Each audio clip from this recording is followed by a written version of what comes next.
Hello मेरे प्यारे दोस्तों, आप सबको मैं बेटी विवाह गीत सुनाने जा रही हूँ।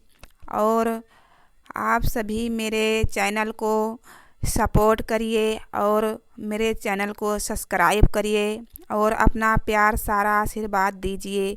जय माँ कामाख्या। मोरे पीछे वरवा निमिया कई पेड़वा अरे निमिया फरल जो पेदार रे लालनेवा निमिया फरल जो पेदार रे लालनेवा निमिया कटाई बाबा पलंगा सलवले अरे चारी उपावा मोरवा गढ़ौले रे लालनेवा चारी उपावा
झोपेदार रे